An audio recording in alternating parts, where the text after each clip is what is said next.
Voilà. Donc, bonjour tout le monde. Bienvenue à ce dernier cours magistral pour notre cours d'Hypermédia 2. Aujourd'hui, on va regarder la dernière étape qui vient avec une application web moderne full stack qui va être l'intégration avec une base de données. Donc, quand on travaille avec la majorité des applications modernes, on va vouloir avoir une étape qui va nous permettre d'avoir de la persistance de données. Donc, jusqu'à présent, on avait vu qu'on pouvait avoir une application dans le client qui était faite avec React. Cette application-là avait de la persistance seulement de la page. Fait que si on rafraîchissait notre page dans React, on perd toutes les informations qu'il y avait à l'intérieur, ça recommençait à nouveau. Après ça, on s'est dit, OK, ben, on va avoir un serveur qui va nous fournir un API, fait que ça va nous permettre de communiquer entre notre application et notre serveur. Puis ce serveur-là, ben, lui, va pouvoir gérer des informations d'une manière plus concrète. Comme ça, si je rafraîchis, ben, je peux aller rechercher les informations sur le serveur, puis j'ai de nouveau les informations disponibles. Mais jusqu'à présent, ça serait quand même de la persistance pardon, au niveau du serveur. Ça veut dire que si le serveur s'éteint, ben, s'il y avait une liste à l'intérieur comme variable, cette liste-là aurait arrêté d'exister, puis il n'y aurait plus de ça repartirait, puis il n'y aurait plus rien à l'intérieur. Donc, on va rajouter un troisième niveau, puis on va aller à ce qu'on appelle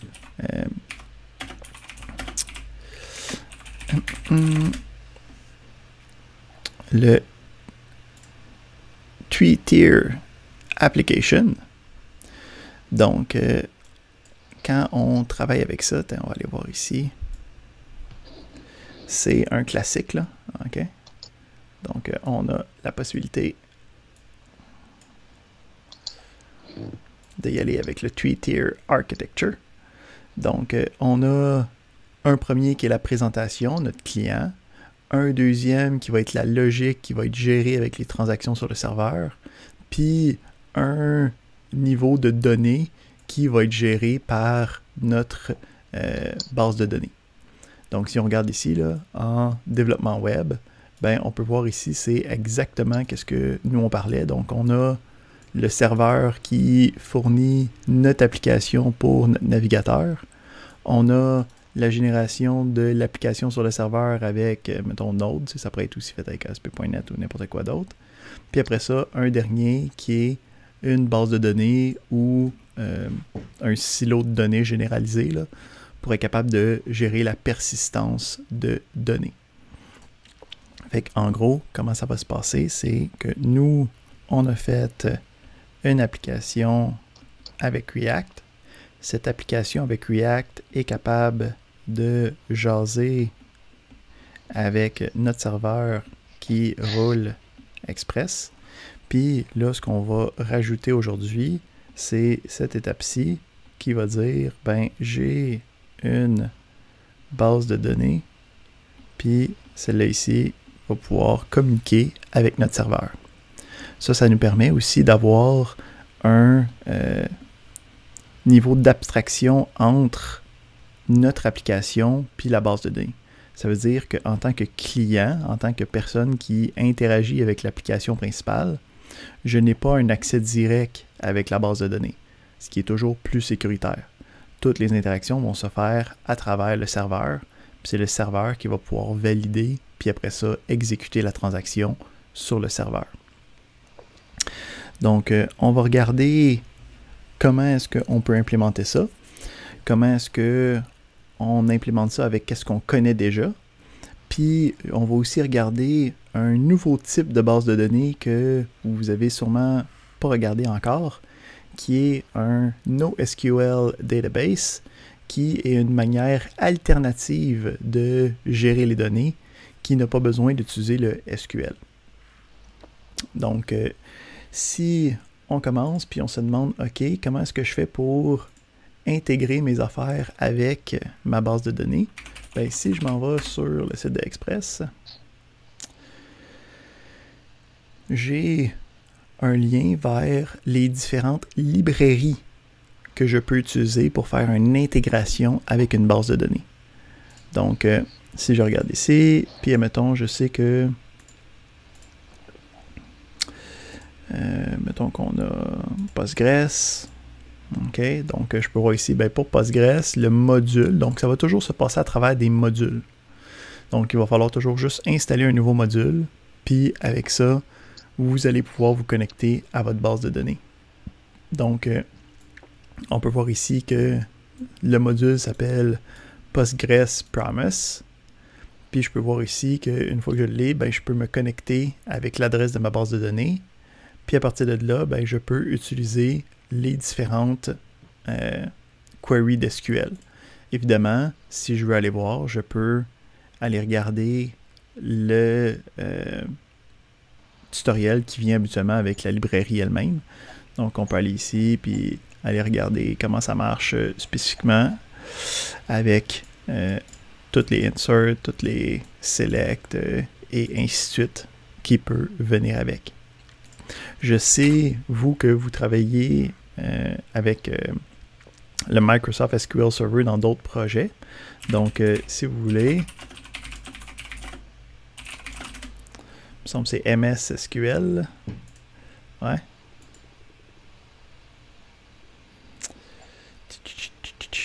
Et voilà. Il existe un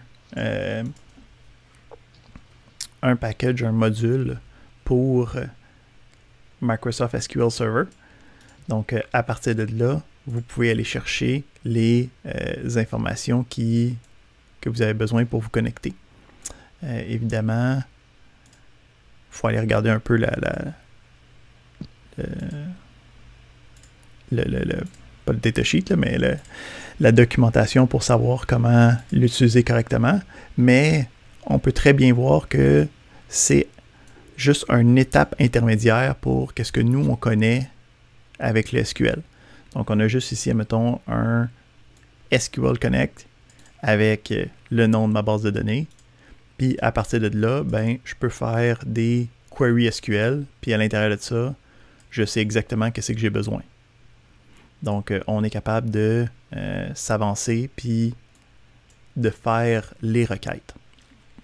Là, après ça, l'étape qui va venir avec ça, c'est qu'il va falloir, dans notre serveur, intégrer ces différentes étapes-là pour être capable de gérer habituellement les ressources qu'on peut donner à notre serveur.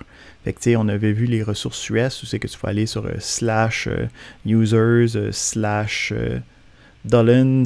$/repos. Ben, quand on a cet élément-là, on doit, dans le code, faire la requête SQL qui correspond, prendre les résultats, puis les renvoyer à notre application. Donc, le principe est assez direct. Ça fait en sorte qu'on raccorde en gros les différentes requêtes SQL avec les différents endpoints en HTTP, puis ça fait en sorte que notre application React parle à notre serveur avec des requêtes HTTP, mais le serveur, lui, fait des requêtes sur notre serveur SQL avec des requêtes SQL traditionnelles. J'ai une question rapide. Oui. On voit dans le code, par exemple, à l'écran qu'on a la requête avec le await. Mm-hmm. Est-ce que c'est dans le package, intégré dans le package MS SQL ou c'est en conjonction avec Axios Express?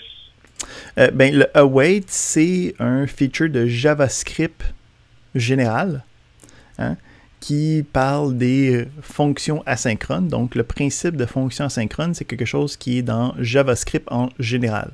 C'est pas spécifique à Node ou spécifique à quoi que ce soit.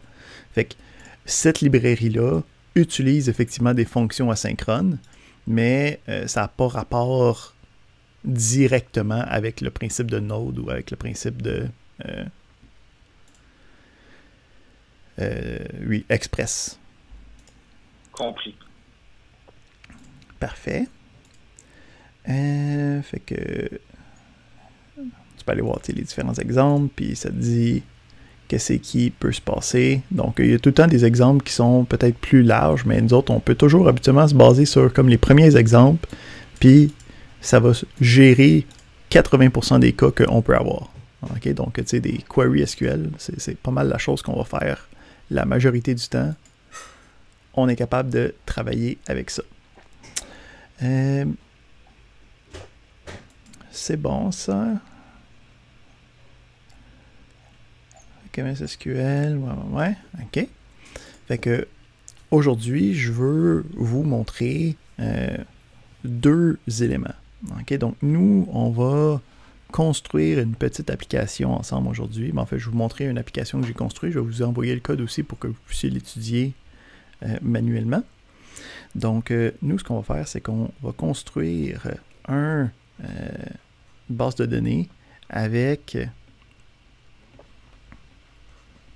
MongoDB qui se veut être une base de données qui est NoSQL. Fait que MongoDB, son but, c'est d'être une base de données comme Microsoft SQL Server, comme Postgres, comme Oracle Database, mais à la place d'utiliser le SQL comme query language, ça va travailler avec ce qu'il appelle des documents. Okay? Puis un document, on peut penser à ça comme étant le même principe qu'un objet qu'on connaît en JSON. Okay? Donc, un document dans une base de données NoSQL, c'est la même chose qu'un objet JSON.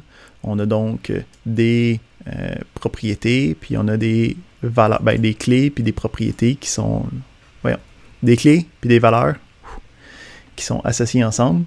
Puis à l'intérieur de ça, une valeur peut être un autre objet JSON, ou sinon ça peut être un tableau d'éléments aussi, un tableau de valeurs. On a après ça la possibilité d'utiliser une console, comme on peut utiliser dans n'importe quelle autre base de données. Mais nous autres, on va y aller tout de suite une étape plus haut, puis on va utiliser un modèle d'objet pour la base de données. Donc, je sais que c'est quelque chose que vous avez fait avec SQL, fait que le but ici, c'est qu'avec Express, on va utiliser Mongoose, qui, lui, va nous permettre de faire la relation plus facilement avec notre base de données de MongoDB. Donc, le but ici, c'est qu'on n'ait pas besoin d'écrire chacune des requêtes. On va pouvoir travailler littéralement avec les objets, puis les objets vont pouvoir être ensuite réinsérés dans la base de données sans qu'on aille à apprendre toute la syntaxe qui vient avec MongoDB. Donc, oui, c'est ça.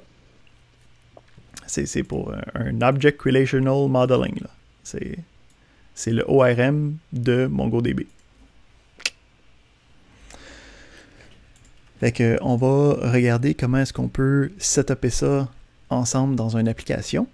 Évidemment, ici, pour pouvoir tester cette application-là, il faut avoir un serveur de MongoDB d'installer. Donc, si vous voulez l'essayer par chez vous par la suite, vous allez pouvoir juste télécharger... c'est pas celui que je veux, en fait. Moi, je veux juste le téléchargement.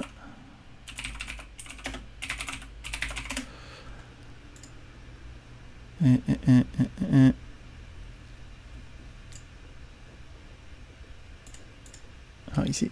Il était ici. On a un petit onglet serveur. Puis là, ici, il faut aller chercher Windows, I guess. Puis, tu as juste une affaire qui va s'installer. Qu'est-ce qui est intéressant avec MongoDB, c'est que par défaut, à l'installation,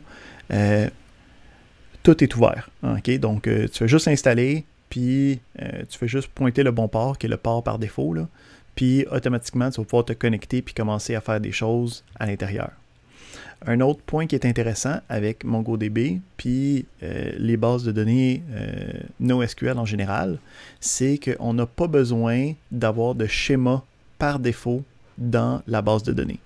Donc, on n'a pas besoin d'avoir de création de table initiale pour être capable de sauvegarder des choses à l'intérieur. Dès que je sauvegarde quelque chose, ça va juste aller à l'intérieur, puis ça va être sauvegardé sans problème. Évidemment, il faut faire attention avec ce genre d'affaires-là, parce que si tu ne fais pas attention, puis tu commences à sauvegarder plein d'affaires, puis plein d'affaires hétérogènes avec différents format, ça va causer des problèmes, puis ça va t'exploser d'en face dans ton futur. Donc, on va voir en fait que quand on va travailler avec... ici, ils appellent ça le Object Data Modeling, là, parce que c'est pas une base de données relationnelle, c'est une base de données qui est basée sur des documents, fait que c'est un ODM à la place d'un ORM. On va voir qu'on va créer un modèle, okay, un schéma, pour être capable de l'utiliser par la suite avec Mongoose pour juste se faciliter la vie quand on va travailler avec nos données dans notre serveur. OK. Fait que on assume qu'on a notre... Attends, on va se partir un petit projet. En fait, je vais vous montrer le projet que j'ai déjà construit. Je pense que ça va être mieux de partir de là. Parfait. Fait qu'on veut se construire un Pokédex. OK. Donc, on veut avoir des Pokémon qui sont sauvegardés. On commence, puis je veux insérer ça avec ma base de données. Donc, ce qui va se passer ici, c'est qu'on va avoir notre base de données qui va être ajoutée comme étant un requis. Okay, donc, j'ai fait un npm install Mongoose, puis à partir de là, ben, j'ai pu avoir Mongoose comme étant un requis dans mon application serveur. Hein? Donc, on est dans un serveur, on a juste une application express ici. Ensuite, on va se connecter à la base de données. Donc, ici, à partir de notre librairie de Mongoose, on utilise la méthode connect. Puis dans la méthode connect, on a l'adresse à laquelle j'ai mis mon serveur MongoDB. Donc, c'est le port par défaut, là, le 27817. Puis ensuite, je me connecte à ce que nous, on connaît comme étant une base de données, là, là, une suite d'informations. On appelle ça des collections en NoSQL. Donc, une collection contient plusieurs documents. Hein, donc, chaque document est comme un objet JSON. Puis ici, qu'est-ce qui est intéressant, c'est que cette collection-là, j'ai pas eu besoin de la pré-préparer. Okay? Donc, dans ma base de données, je l'ai juste installée. Je n'ai pas créé jamais la collection Pokédex nulle part, mais je me connecte à Pokédex, puis dès que je vais commencer à sauvegarder des choses, la collection va automatiquement être créée, puis les documents vont automatiquement être insérés à l'intérieur.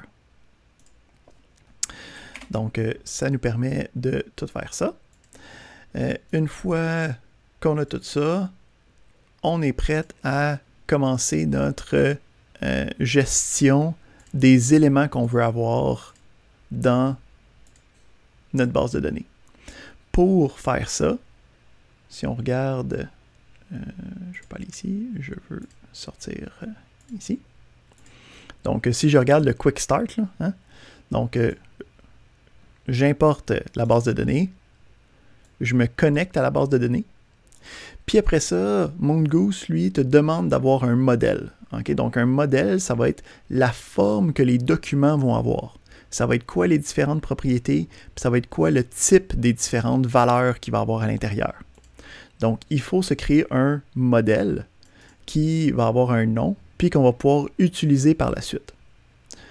Pour être capable de faire ça, ce qu'on va faire, c'est qu'on s'est créé un fichier externe, okay, qui va avoir le modèle à l'intérieur. Donc, je veux modéliser des Pokémon. Fait que si je regarde ici dans mon Pokémon,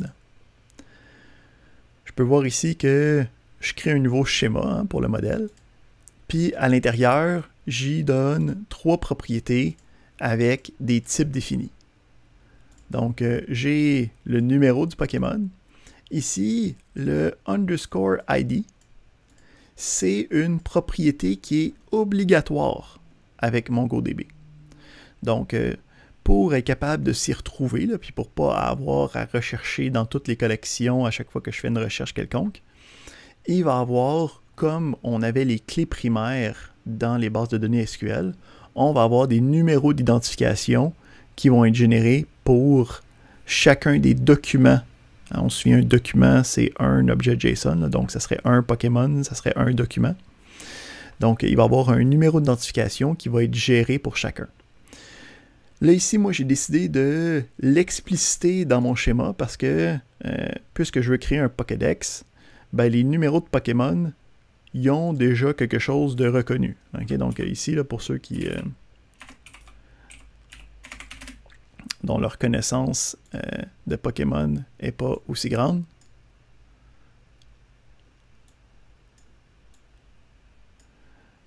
Si tu cherches un numéro de Pokémon, tu peux tout de suite savoir c'est quel Pokémon. Donc, chaque Pokémon ont été numérotés d'avance pour savoir qu'est-ce que c'est.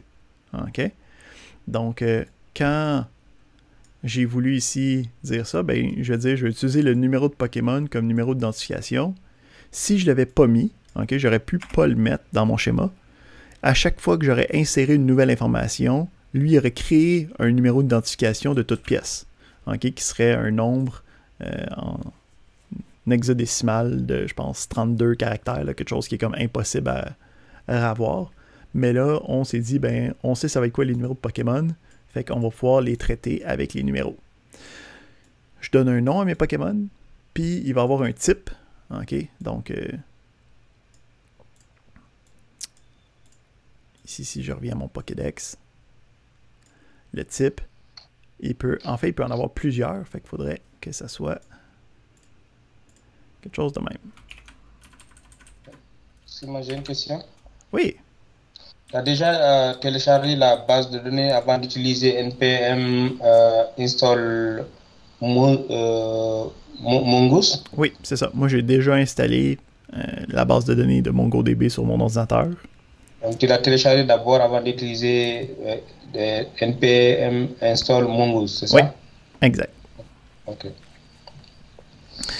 Donc, si, encore une fois, on peut après la partie de présentation, vous pourrez le faire, puis là, on pourra voir où c'est que ça pogne ou qu'est-ce qui fonctionne ou pas. Mais le principe, là, c'est juste de montrer à quoi ça ressemble. Okay. Fait que, une fois qu'on a cette partie-là, on est capable de commencer à travailler avec les différents éléments dans notre partie de routage. Fait que si je regarde ici, j'ai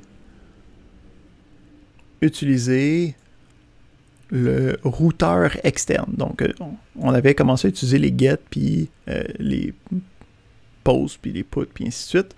Ben, ici, ce que je vais faire, c'est que puisque je vais travailler sur le Pokédex quelque part, peut-être que je pourrais avoir d'autres éléments que je voudrais faire sur ce serveur-là, ben, je vais ici, puis même on pourrait le renommer Pokédex, mais en tout cas, on a créé un fichier route que j'ai importé.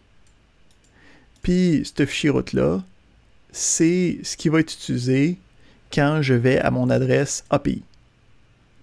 Fait qu'en ce moment, quand je vais aller à mon localhost, c'est sur le port 3000 par défaut. Si je fais /API, il va regarder les règles qui sont à l'intérieur de celui-là.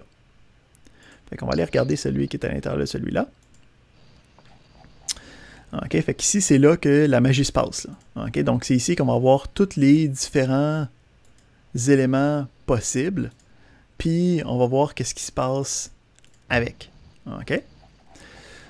Fait que on commence, OK, donc on importe notre modèle de Pokémon. Puis ce modèle-là, si on regarde dans la documentation de Mongoose, donc on va revenir là-dessus. Come on.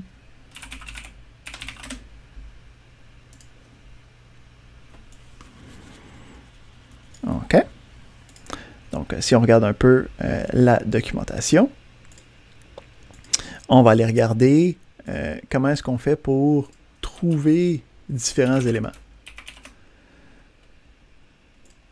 Fait que quand on veut essayer de trouver des éléments à partir de notre modèle, donc notre modèle, c'est un peu comme notre lien vers la base de données. C'est lui qui va nous permettre de créer des nouveaux objets qu'on va pouvoir sauvegarder.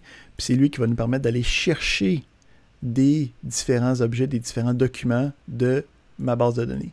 Fait que je peux voir ici que dans le modèle, j'ai mon find qui est disponible. Okay? Puis si je regarde dans l'API lui-même, si je veux être plus fancy, je peux même aller voir find. Puis le find, c'est que ça trouve les documents. À partir du find, je peux donner des requêtes additionnelles. Mais si je veux juste toutes les trouver, ben, je peux juste faire un find avec rien pantoute à l'intérieur. OK? Donc ici, ce qui se passe, c'est j'ai un find avec rien pantoute à l'intérieur. Puis le résultat de ça, je vais pouvoir directement l'envoyer. Parce que ici, ça va automatiquement sauvegarder les éléments en tant qu'objet JavaScript. OK? Donc, pour l'instant,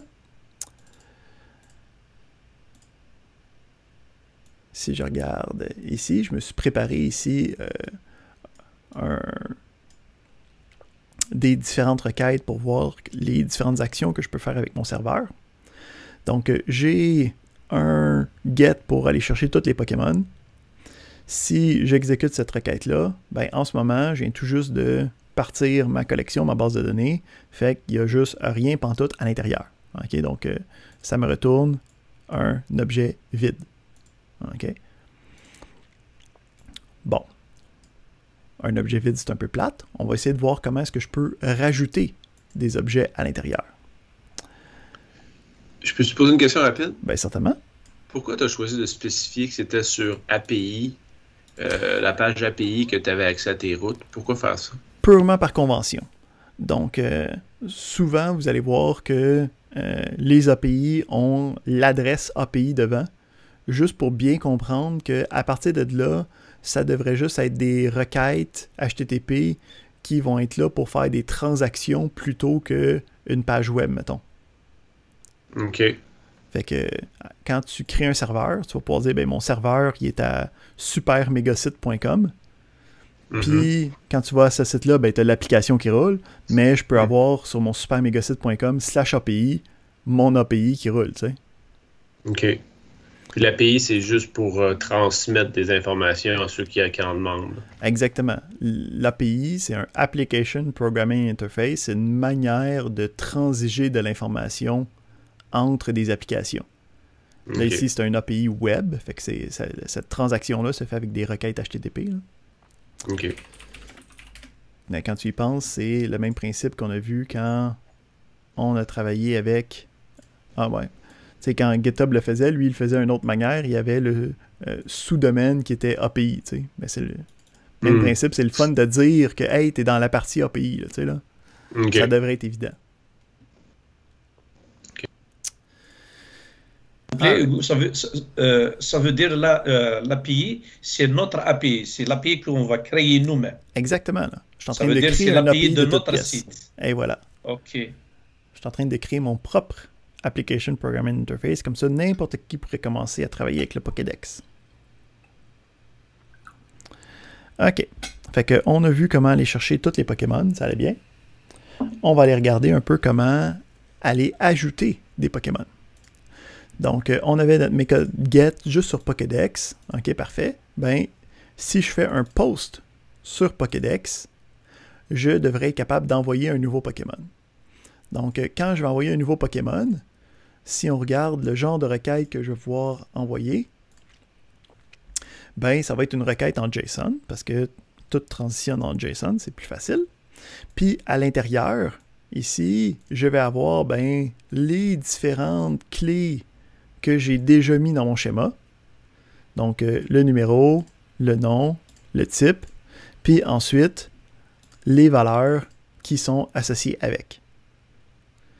Donc, on avait vu que quand on envoie une requête post, ben, on peut aller regarder dans le body de la requête. On va être capable d'aller chercher le nom, d'aller chercher l'ID, puis d'aller chercher le type. Puis nous, qu'est-ce qu'on va faire? C'est qu'on va pouvoir créer un nouveau Pokémon. Donc, on va se créer un nouveau document qui représente le Pokémon avec une association entre les éléments de ma requête puis les types requis les clés requis du Pokémon. Fait que j'envoie ça en tant qu'objet JSON. Lui, il va prendre les différents éléments, il va construire l'objet comme il faut, puis on va pouvoir avoir le Pokémon qui est ici dans une espèce de document transitionnel. Donc, il n'est pas encore sauvegardé dans la base de données à ce point-là. Quand on veut sauvegarder l'élément dans la base de données, on peut invoquer la méthode save de cet élément-là, puis à ce point-là, c'est rendu dans la base de données. Finalement, on va renvoyer comme réponse le Pokémon qui a été reçu, juste pour s'assurer que on a bien reçu qu'est-ce qui a été envoyé. Ça nous permet facilement de voir que les choses se sont bien passées. Fait que si on regarde ça, j'ai mon post Charmander qui est ici. Je vais exécuter cette requête-là. J'exécute. J'ai le OK. Je peux voir que j'ai reçu le Charmander initial. Puis là, si je retourne voir à mon get de tantôt, qui va me chercher tous mes Pokémon, si j'exécute le get pour aller chercher tous les Pokémon, là, je peux voir que dans mon tableau, j'ai maintenant un élément qui est le Charmander que j'ai rajouté. Si je veux juste tester, j'ai un autre post de près d'ici, un Bulbasaur, qui fait, j'ai un nom, j'ai un autre ID, j'ai un autre type. J'exécute cette requête-là. Je reçois comme réponse que c'est le même élément que j'ai envoyé, c'est bon signe. Puis, si je retourne ici, puis je recrée l'élément, je peux voir que j'ai maintenant les deux éléments qui sont disponibles. On peut voir ici que par défaut, la Mongoose utilise des propriétés, des clés valeurs additionnelles. Okay, donc, on a ici un versioning système intégré, là, d'autres, on a juste à pas y toucher, puis ça va être bien correct. Mais autrement, tous mes éléments sont là. Première problématique qu'on peut rencontrer, si j'envoie un Pokémon qui existe déjà dans la base de données, donc si le ID est déjà pris, ça va causer une erreur dans mon programme. Donc, il faut que je sois capable de catcher l'erreur. Parce que sinon, s'il n'y avait pas le try-catch en ce moment, puis que ça plante, la requête va juste être laissée dans le vide, puis il n'y aura jamais de réponse de disponible. Fait que, en ce moment, qu'est-ce que j'ai fait? C'est que s'il y avait un problème, j'y donne un code d'erreur 401, puis j'ai dit, le numéro du Pokémon existe déjà. Fait que si je regarde, en fait, si je reviens à mon post Charmander, puis je réessaye d'utiliser le post Charmander, je peux voir que c'est un unauthorized request, puis que ça me donne mon message d'erreur que j'ai spécifié. Une fois que j'ai ça, je veux être capable de retrouver le Pokémon. Donc, on va aller ici. Juste une seconde avant que tu continues. Ouais. L'erreur là, 401, nous, il faut qu'on spécifie que c'est 401. Si on se trompe et qu'on donne un autre chiffre, est-ce que ça ne marchera pas? Non, ici, c'est purement par convention que j'ai mis 401. Là. OK? Donc, ça pourrait être juste 400 pour dire qu'il y a un problème. C'est toi qui décides du code d'erreur. Là. OK? OK, mais il faut prendre un code qui fait du sens. Là, c'est 400. Ça. Là. Si tu mets 200, OK, c'est un peu bizarre. T'sais. Ouais, c'est ça. OK. Si tu mets 500 aussi, ça marche pas parce que 500, ça indique une erreur sur le serveur. 400, c'est un problème avec la requête du client. Fait que c'est un 400 kek, là. T'sais, qui est approprié. Okay. On va sauter par-dessus, lui, il est un petit peu plus complexe, on va revenir tantôt. Fait qu'on va aller essayer de retrouver les Pokémon. Donc, une fois que je suis capable d'aller rajouter des Pokémon dans ma base de données, je veux être capable d'aller les rechercher, okay, pour dire, le Pokémon numéro 3, c'est quoi? Donc, on a ici une requête qu'on connaît, là, donc on sait qu'on a un paramètre dans la requête. Donc, avec le 2 points, puis après ça, j'ai le nom du paramètre. Donc, ici, j'ai nommé mon paramètre ID. Fait que je vais pouvoir utiliser cet élément-là pour aller chercher dans ma base de données le Pokémon que je veux. Fait que comment je fais pour faire ça? J'utilise à partir de mon modèle, j'ai une méthode find_one. Donc là ici, on peut aller voir après ça dans le modèle, c'est quoi les différentes méthodes qui existent là. Donc, on peut voir qu'il y a le find, il y a le find by ID, il y a le find one. Déjà, là, on aurait pu y aller par find by ID aussi, ça aurait très bien marché. Donc, on a find one and delete, on a plein de possibilités sur qu'est-ce qu'on peut aller faire avec le modèle. Fait que moi, je vais en trouver un à partir du ID. Fait que le find me permet d'envoyer une liste de critères avec lesquels je veux aller trouver un élément. Fait que là, j'ai dit, ben, je veux que le ID, ça soit qu'est-ce que moi, j'ai reçu comme ID dans ma requête.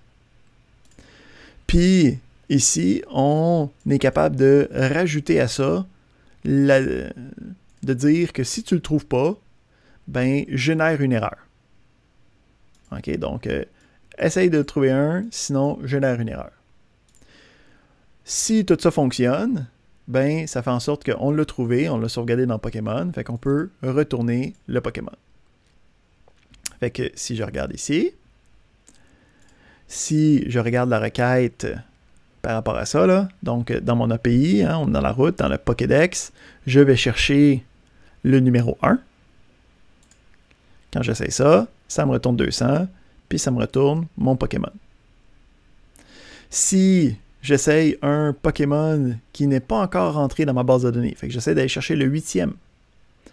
Ben, je peux aller voir ici que ça va causer une erreur. Donc, ça va tomber dans le catch. Puis, ça va me donner un 404. Le Pokémon n'est pas dans le Pokédex. Donc, j'ai la gestion de la recherche de mes Pokémon. Puis, d'être capable d'aller chercher les éléments puis de retourner le Pokémon que je veux.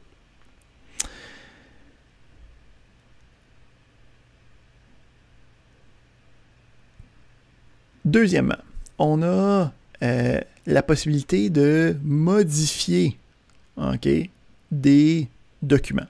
Donc ici, on aurait pu remplacer le document. Donc, quand on parle de remplacer, on dit qu'on prend tout ce qui était là, on le dump, on prend la nouvelle version, puis on remplace tout ce qui était là. Mais là, moi, je voulais aller chercher juste une alternative, puis vous montrer qu'il y a plein de choses possibles. Là. Donc, on va aller regarder ce qu'on appelle le patch. Donc, tu sais, on disait qu'il y a 4 méthodes HTTP, là, il y en a plus que 4. Là, hein? Fait que, à la place du put, on a le patch qui est possible. Donc, le patch, c'est pour faire une modification d'un élément. Donc, ça va nous permettre de dire je veux modifier un élément d'un de mes documents. Fait que comment est-ce que ça va marcher? Je fais le patch, j'envoie le ID, puis comme un post ou un put, il va y avoir un body avec les différents éléments que je veux modifier. Fait que à l'intérieur de ça, je peux aller... Fait que ici, je vais utiliser le find by ID and update. Fait que le find by ID and update, qu'est-ce qu'il va faire? Bon, il va prendre comme premier paramètre le ID que je veux rechercher. Puis comme deuxième paramètre, il va prendre les choses qu'on veut modifier. Fait que ici, ça va me permettre de juste envoyer les différentes clés valeurs que je veux modifier. Ceux qui ne seront pas utilisés vont juste rester pareils. Juste pour démontrer qu'est-ce qu'on pourrait faire manuellement. Là. Donc ça, c'est une fonction qui me permet de le faire comme un one-shot. Là. Mais on a comme la version faite au long ici. Là. Donc la version faite au long, ça serait, ben, trouve-moi celui-là qui représente le ID que j'ai utilisé. Si dans mon body, j'ai changé le nom, ben, update le nom. Si dans mon body, j'ai changé le type, ben, update le type. Puis après ça, resave-le dans la base de données. Donc, tout ça, c'est remplacé par ça. Excuse, tu parles du body depuis tantôt, puis je le vois, mais ça fait référence à quoi le body? Le body, c'est dans notre requête, quand on fait un post ou n'importe quoi qui envoie de l'information, ce que j'envoie, c'est ce qu'on appelle le body. OK. Notre formulaire. Exactement. C'est comme les informations du formulaire. OK, par opposition au header ou des choses comme ça. Exactement. Dans une requête HTTP, quand on parle d'une requête qui envoie de l'information, le body, ben, c'est le contenu de qu'est-ce que j'envoie. OK. Fait que quand j'ai voulu ajouter Bulbasaur, ben, le body, c'était cette partie-là ici. Là, qui était le contenu de qu'est-ce que j'envoie. Fait que quand je vais chercher ça, ben, mettons que je regarde justement le put qu'on a vu tantôt. OK? Fait que quand je regarde le post, par exemple, quand je regarde de ma requête le body, puis je vais chercher le nom à partir de qu'est-ce qu'il y a ici, ben lui, il va aller regarder ici, il regarde dans la patente, ça c'est le body, c'est un objet JavaScript, fait qu'il peut aller chercher la propriété nom pour savoir que, ben, à cette place-là, c'est Bulbasaur qui va. Alright. Fait qu'on a notre patch qui nous permet de changer un élément. Encore une fois, si le ID n'est pas correct, ça va générer une erreur.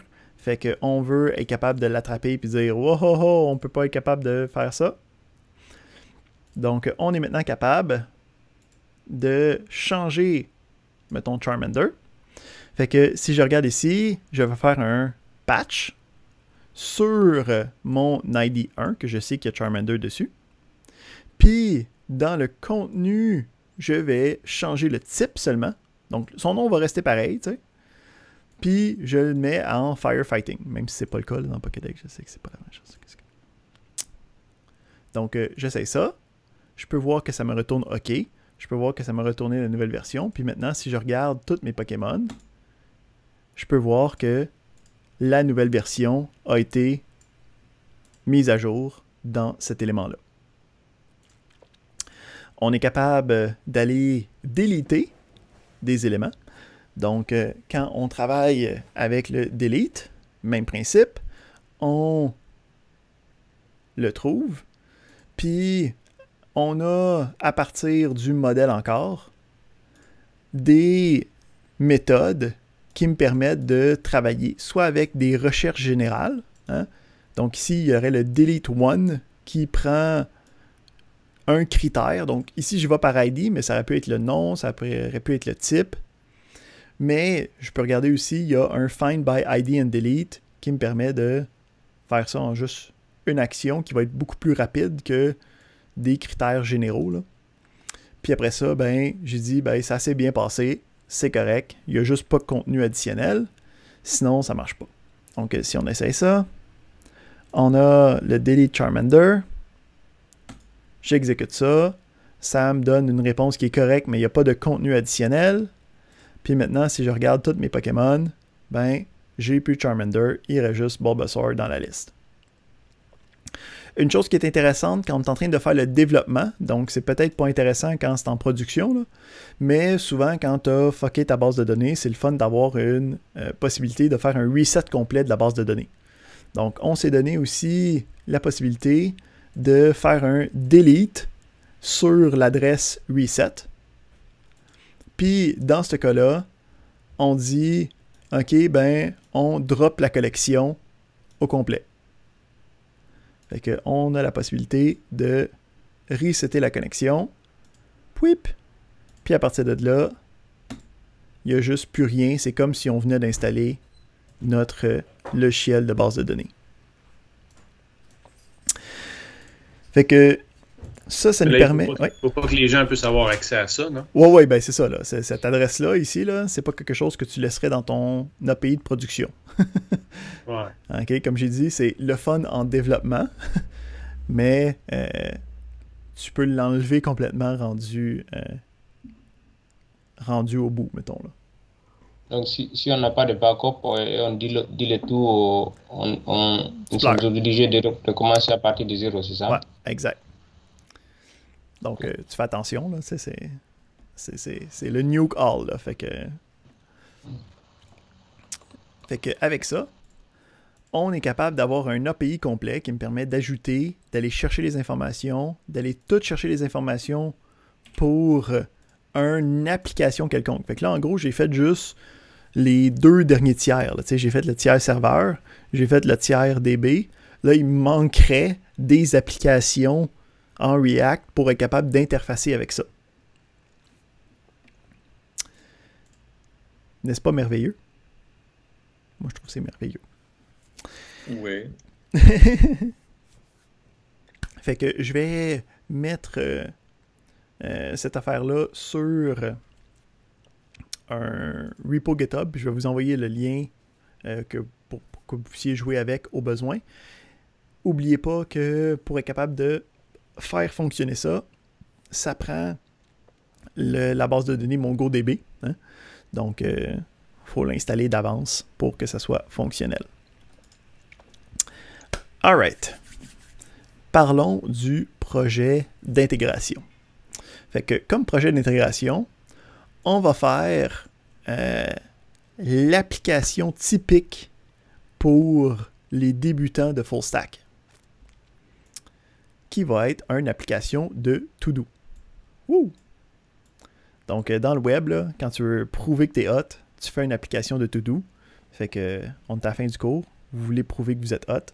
Fait qu'il faut faire une application de to-do. Donc, c'est un projet qui va se faire en équipe. Donc, vous pouvez reprendre les mêmes équipes, c'est pas un problème. Il va falloir les recréer sur GitHub Classroom, là, mais je suis sûr que vous êtes capable de faire ça comme des grands. Vous allez avoir 2 semaines moins un jour à peu près, là. OK, donc on se donne jusqu'au 27 mai pour être capable de travailler là-dessus puis compléter ça. Puis, on a tous les cours de la semaine prochaine pour travailler là-dessus. OK, donc c'est le gros projet. On se donne le temps pour être capable de faire ça. Pour celui-là, je ne vous donne pas de démo. OK, donc c'est à vous de décider de quoi ça devrait avoir de l'air à la fin. Parce que projet intégrateur, là, c'est votre dernier projet. Là, c'est la vraie shit. Là, vous devriez tout faire par vous-même. Donc, qu'est-ce que ça prend? Ça prend 2 éléments fondamentaux. Donc, il va falloir faire une application à minimum 2 tiers. Donc, il nous faut une application React, puis il nous faut un serveur avec un API pour faire la gestion de notre liste de to-do. OK? Donc, dans notre application, il faut être capable de rajouter des éléments de notre liste de to-do. Il faut être capable d'enlever des éléments à la liste de to-do. Puis, il faut absolument qu'il y ait une permanence dans le navigateur. Ça veut dire que si j'ouvre ma page, je rajoute 2 to-do, puis je rafraîchis ma page, je devrais avoir les 2 to-do encore. Donc, les to-do, il faut qu'ils soient gardés quelque part sur le serveur pour qu'un rafraîchissement de page ne change pas comment est-ce que l'application est supposée fonctionner. Parfait. Qu'est-ce qu'il y a d'autre à dire? Tu dis minimalement 2 tiers, donc si on veut, on peut ajouter une base de données. Oui, ben c'est ça. Fait que ici, si on dit, bon, on a les requis techniques, dans l'application de React, il faut au moins 3 components. Donc, un pour les to-do avec un Python genre done pour le supprimer. Il me faut un component qui va être la liste des to-do avec toutes les to-do à l'intérieur. Puis un formulaire pour ajouter un nouveau to-do qui sera en haut avec un Python genre add to-do. Puis après ça, bon, ça c'est les éléments de base. Okay? À partir de là, il y a un paquet de stretch goals qui nous permet de rajouter des éléments. Donc, première affaire, on peut appliquer ce qu'on a vu aujourd'hui, puis rajouter une couche à une base de données. Donc, quand on rajoute une couche à une base de données, ben là, ça va nous donner de la persistance ultime qui va faire en sorte que même si je ferme le serveur, puis je rouvre le serveur, pardon, j'ai accroché mon micro, ça va quand même rester, puis ça va me redonner les bonnes informations. Deuxième stretch goal, je sais que vous l'avez fait dans d'autres cours, on n'a pas vu précisément dans ce cours-ci, mais on peut faire un déploiement en ligne, donc que l'application soit disponible directement sur un site web plutôt que localement. On a ensuite des ajouts par rapport à l'application, des features de l'application. Donc, on peut avoir un feature qui me permet d'avoir un troisième état, tu sais, comme j'ai un to-do qui est là, puis je peux le déliter, puis il disparaît, ben là, j'aimerais ça avoir un intermédiaire que je peux soit le déliter, ou soit dire qu'il est complété.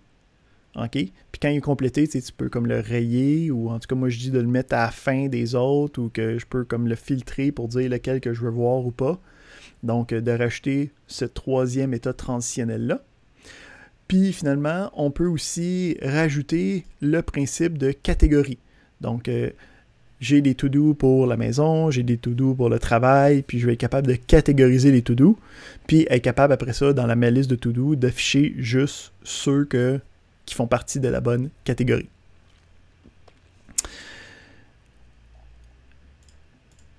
Fait que c'est ça qu'il y a à faire. On a 2 semaines pour faire ça. N'oubliez pas que je suis disponible durant toutes les périodes de cours et à l'extérieur aussi pour vous aider. Je vais sûrement vous donner des petites capsules, des petits tips si je vois qu'il y a des problèmes typiques qui survolent. Mais sinon, vous êtes maintenant des développeurs full stack. Et ASMR. Nice. Et voilà. Donc, avant ça, j'ai une oui. petite question, s'il te plaît. J'ai l'impression que je suis le seul qui ne sait pas ce que c'est un todo. Oh, ok, attends, on va montrer ça.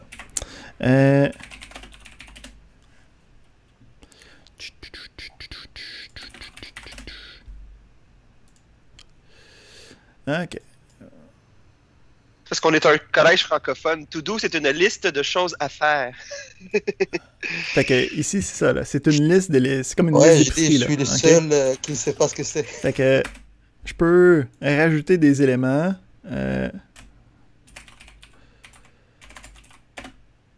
C'est juste une liste de choses à faire. C'est comme, c'est tout 12. Tu sais, c'est choses à faire. Ah, ok. Puis à partir de là, je peux le rayer, je peux le déliter. OK? Donc, c'est ça le principe. Driss, c'est ce que les gens de notre génération faisaient sur un bout de papier. Ouais, là, mais on a la technologie maintenant. Là. Tu peux demander à rajouter ça à ton téléphone. Là. Tu sais, si tu fais comme OK, Google, add a meeting for tomorrow morning at 11. J'espère que tous vos téléphones Android ont parti en ce moment. Moi, j'aime simplifier les choses, je vais dire liste. C'est correct. J'ai une question aussi. Oui. Tu as dit que le fait d'ajouter une couche à la base de données nous permet d'avoir les données même si le serveur est éteint, c'est ça? Ben, même si le serveur repart, tu sais. Dans le sens que si tu le fais juste à 2 couches, OK, ben si le serveur s'éteint et qu'il y a toutes les variables des différents to-do, ben ça disparaît. Si tu as 3 affaires, ben tu as ton application React, tu as ton serveur, puis tu as ta base de données. Ben la base de données, elle, son but, c'est que ça soit persistant, que ça soit écrit sur des fichiers sur un ordinateur. Fait que celle-là, même s'il y a une panne de courant, ben les informations vont quand même être là, tu sais. Mais si le serveur il est éteint, j'ai pas dit qu'il est éteint, j'ai dit qu'il repart, tu sais, qu'il faut qu'il restart, qu'il se réinitialise. C'est sûr que le serveur, il faut qu'il soit allumé là, pour que ça marche. Là. Ah, ok, c'est bon. Parfait. Fait que je vais vous envoyer le lien vers notre petit projet ici. Comme ça, on s'en va dans le chat, on paste les choses.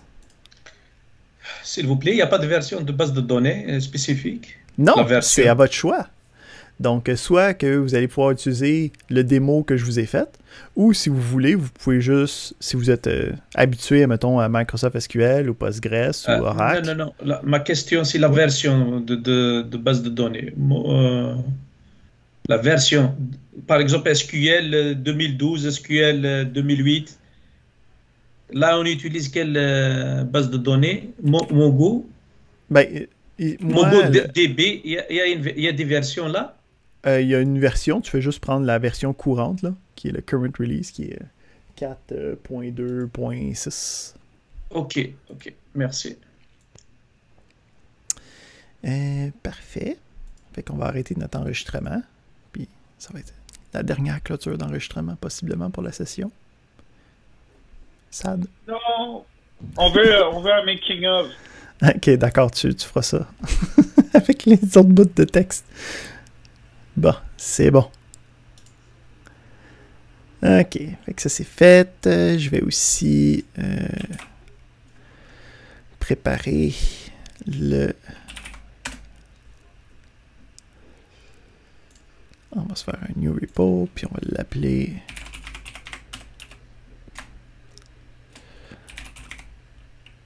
Pokédex Express Mongoose.